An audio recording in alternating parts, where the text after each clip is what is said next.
Today, we're going to share a recording from our YouTube channel. If you haven't already, be sure to subscribe to the Consulting Success channel on YouTube. I'll now turn it over to Michael, and he'll be sharing the 3 most important business development activities for consultants. Enjoy! As a consulting business owner, there's really only 3 key areas that you need to focus on when it comes to business development and getting clients. People these days, unfortunately, are overcomplicating business development. And it's understandable. I completely know that feeling because we're surrounded by so many options when it comes to different tools, different technologies, different tactics. There's more information, right? Just everywhere out there, Kindles and books and YouTube videos and all this kind of stuff. I mean, even what you're watching right now, right? There's information everywhere. So it's easy to get distracted, to be potentially confused or to be pulled in many different directions. But when it comes to business development and marketing and getting clients for your consulting business, there's really only 3 things that you should be paying attention to. The first is outreach, right? So getting clear on who your ideal client is and then getting in front of them.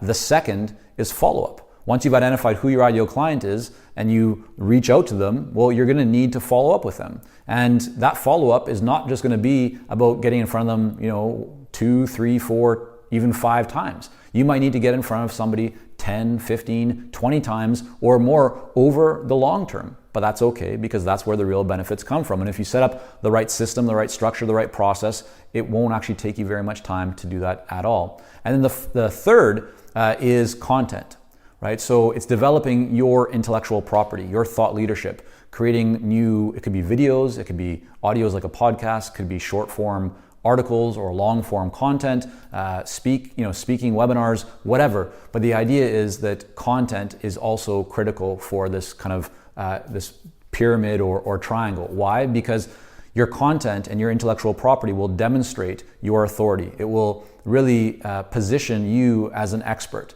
It's one thing to tell people that you're great at something, but it's much better to actually demonstrate and show them. They can consume your content, and by doing so, they go, yeah, this person knows what they're talking about.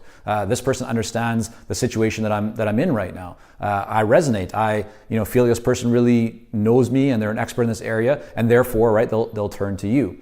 Now, the other reason why these 3 things work together is because as you create more content, you can now start to embed that content into your outreach and into your follow-up, right? So you're doing outreach, you're getting in front of your ideal clients, then you're following up with them, right? You're gonna then get in front of new ideal clients, you're gonna follow up with them, but your follow-up and even your outreach in some cases, depending on the kind of the strategy and system that you're using for your specific kind of business, can include content.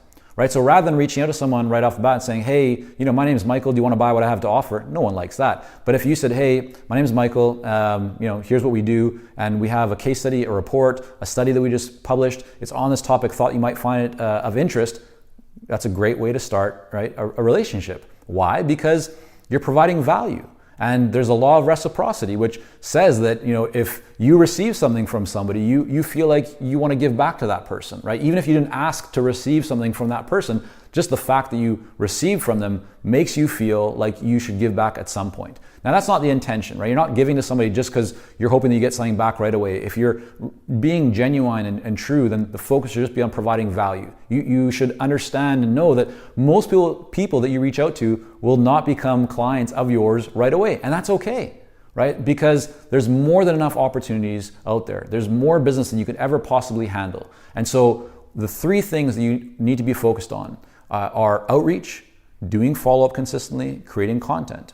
And outreach and follow-up, right? Very easy to get those things going if you have the right system in place. And then content as well. You don't need to create tons of content, but having some content that you can start to mix in as you do follow-up will really help you to provide value, to build a relationship, and to demonstrate your authority and expertise. So if you're like some of the consultants that we speak to who are feeling a little bit overwhelmed, there's a lot going on, there's a lot of options, a lot of different tools and technologies, different books and courses and all this kinds of stuff where people are talking about all these different things that you could be doing, I would encourage you just to boil it down to these 3 as your strategy, as a starting point.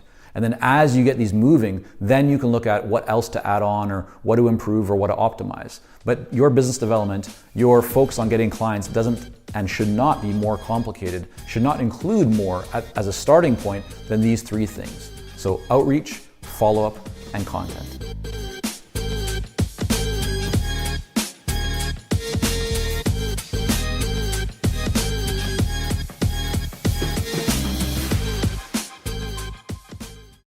Thanks for listening. If you enjoyed this, you'll love all the free resources, case studies, and best practices at consultingsuccess.com. Don't forget to subscribe and leave a rating and review on Apple, Spotify, or your favorite podcast app. Thank you so much.